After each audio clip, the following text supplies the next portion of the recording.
you know, American and European-sided teams. I mean, we're on the Asia server, by the way, so if you do see any sort of weird stuff in terms of spectating, like lag or something, that's why. I'm in Europe, so I'm bugged. It's not going to go well for me.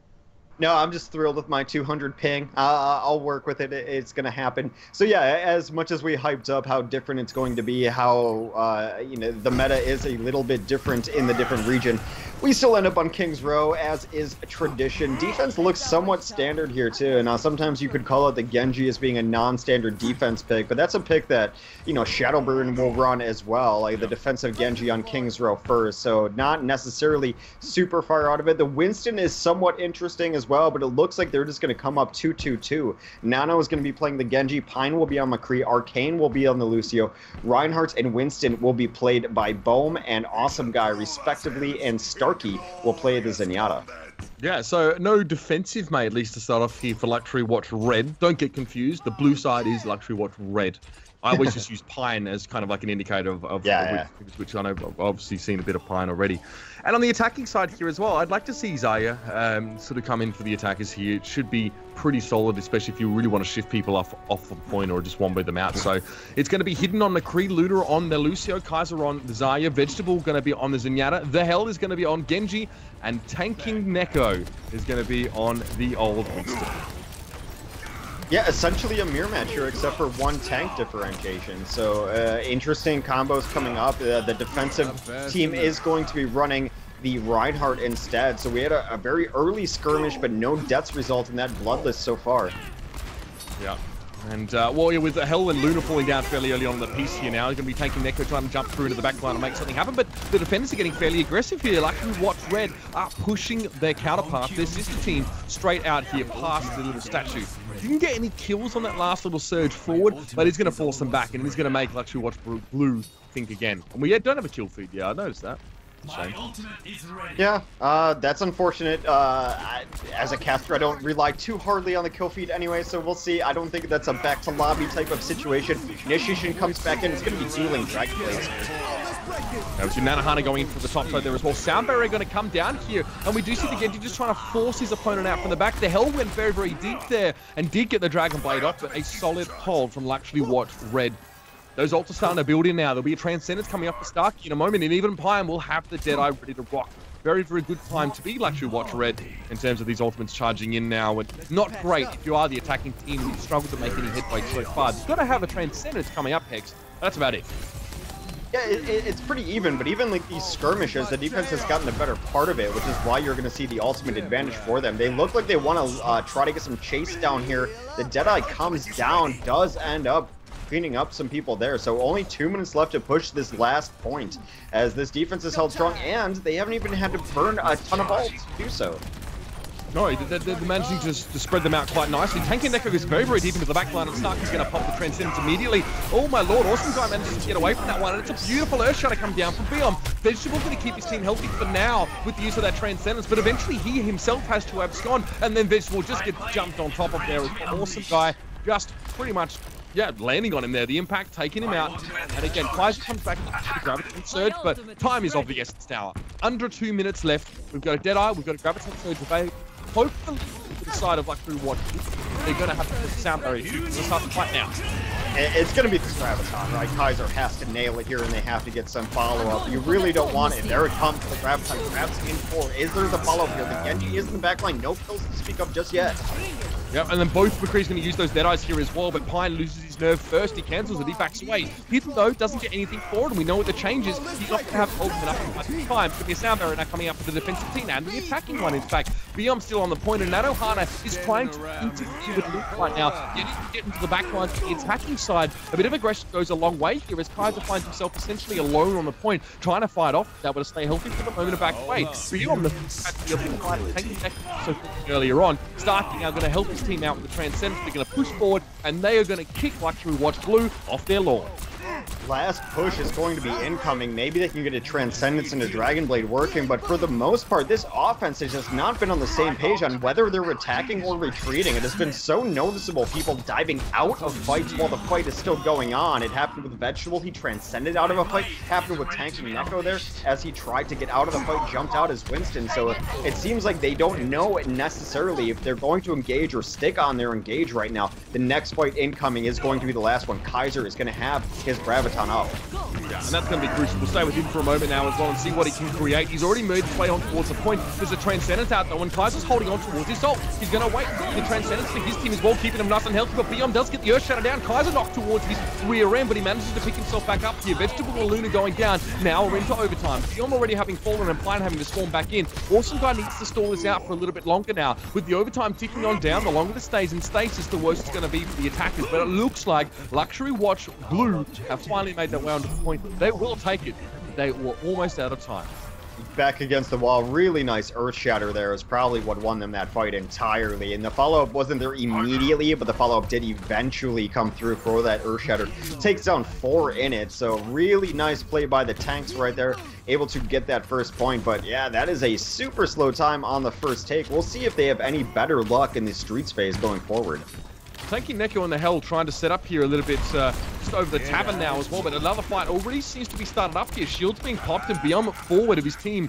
Even Nanohana just peeking forward, getting himself a little bit of damage off the reflect. A very brief foray forward for Luxury Watch Red, just to sort of intimidate, force a disengage from Blue, and then they're going to come back. Yeah, Cart remains to move forward. They are going to try to take on this next bend here. Nice deflect there is going to keep that Genji nice and safe. Big ultimates on the board for both sides here, but I'd imagine that our defense is going to be trying to hit this Deadeye here. A quick re-engage here from Luxury Watch Blue now. Vegetable coming forward. Beyond a little bit caught out at this stage, and Kaiser has so much healing to keep him going as Reinhardt v Reinhardt, and Beyond does fall now. It's a 1-for-0 trade, a very little brief fight, but that is enough to provoke a complete disengage here from Luxury Watch Red. They're backing away to the opening here of the Foundry, purely off the back of losing that Reinhardt here. Very conservative play from this team. It's been how aggressive the offense has been, just making so much space far forward. It looks like all of their push has been for free, but Nano comes in with the Dragon Blade. They're going to try and make something happen with this one now as well. He's looking to try and isolate Luna, and he does. There is a Discord Orb there on Kaiser, but Nanohana was a little bit too low to try and capitalize, and he'd run out of Dragon Blade time. Now down to 6 seconds. It's a little bit less forgiving if you miss those first couple slashes.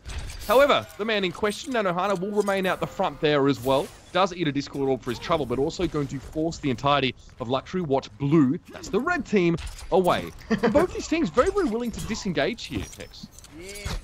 Yeah, they definitely have timings where they want to disengage, and that was one of the biggest faults that they had, I think, on their first pushes when they were disengaging. Only have 3 come in off of this Earth Shatter, though, and the follow-up is definitely here as the tanks continue to M1 through this. That Earth Shatter just crushing the offensive's dreams right there as they continue to try on this chase. Look how forward these DPS are on this chase.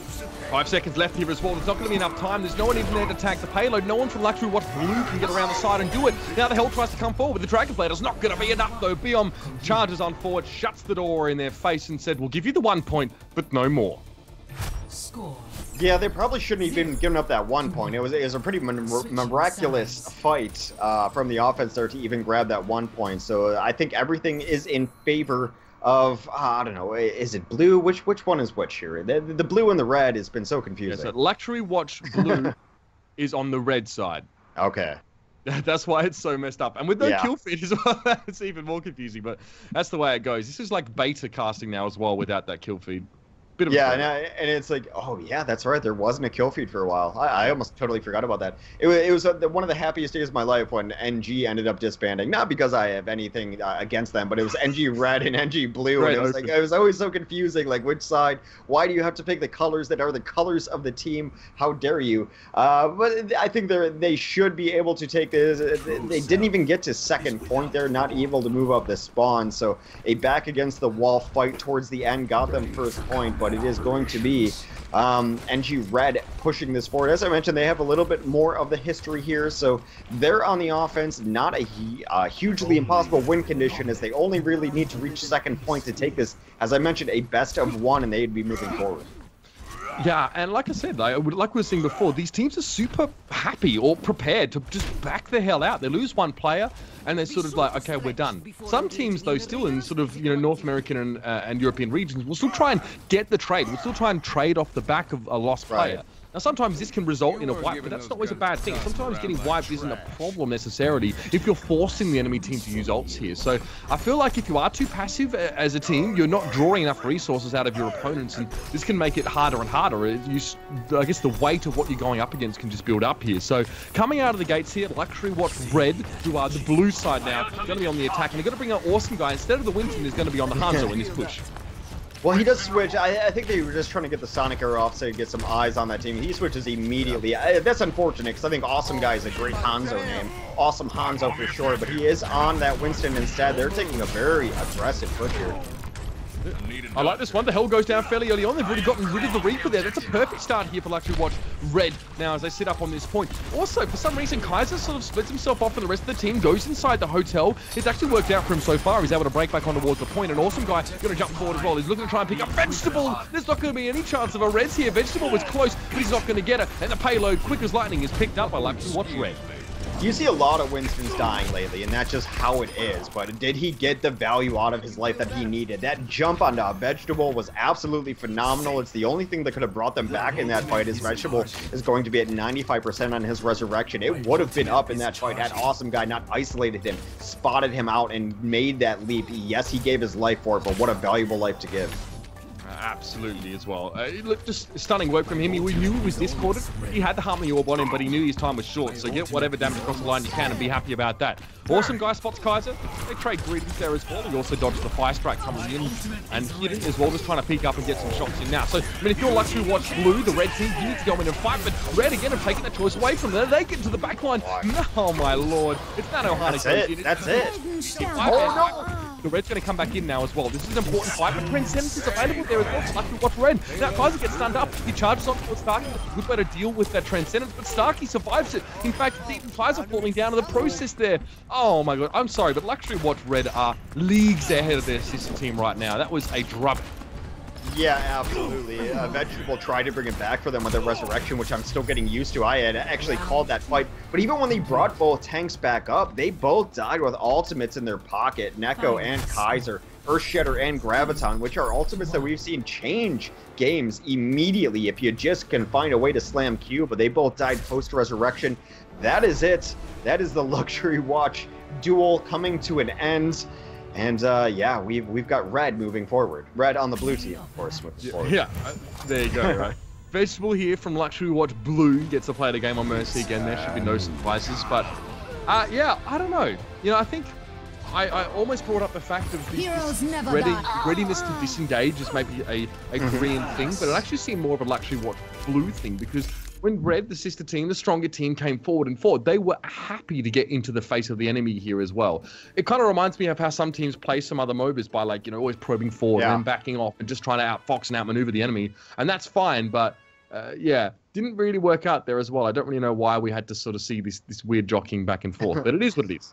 Well, it was almost to the counterpoint when they were on the offense trying to push that first point. They were too ready to disengage. As soon as one thing went halfway wrong, they were out of there. There were some big jump outs there that I think a lot of other teams would have continued to fight. Now, when your first pick goes down, you don't necessarily want to fight. Well, we're 5v6. Can we bring it back? And then they would just leap out immediately. And so they were always putting the rest of their team, who was not always jumping out or have the ability to even jump out with those mobility heroes, just in a bad position. So I think a lot of it was just retreating much too early.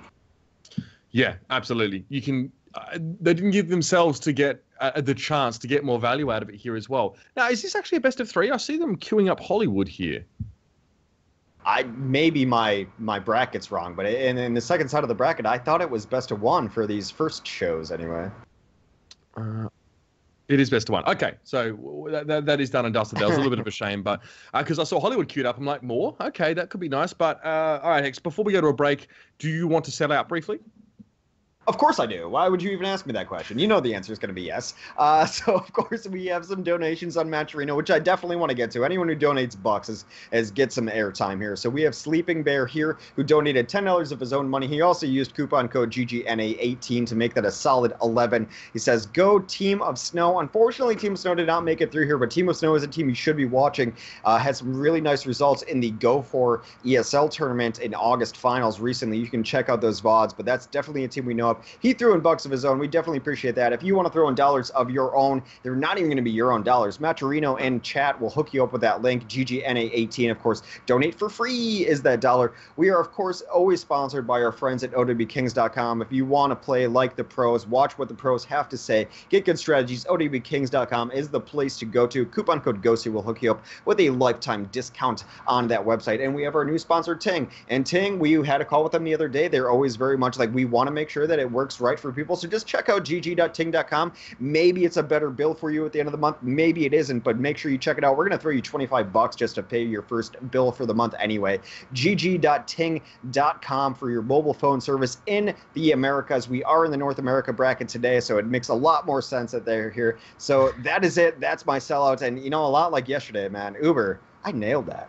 Oh, I think you did, mate. That was absolutely silky smooth. But I've come to expect no less from you recently, Hex. I'll be honest with you. Guys, we have a very potentially interesting matchup just around the corner here. It's going to be Luxury Watch Red going potentially up against Barcode here if they manage to beat WIP, which, to be fair, is possible. And the reason why this is so interesting is because Slasher is one of the few, I would say, that actually really keeps tabs on the Korean scene. He knows the players. He's often the link between Korean players and Western players via things like Pro Talk and all that kind of stuff. So it's likely that he knows exactly what he's likely that he knows with a good amount of certainty what he's going to be going into here, because I do believe that Luxury Watch Red's matches have been streamed in one way or another here. So it'd be interesting to see if that's going to be the case. Maybe I'm overestimating the man here as well, but whenever I see Korean presence inside Pro Talk, it's often facilitated by Slasher. So that'll be an interesting game there as well. Barcode still need to beat WIP, but we're going to find out if they've made it after the break.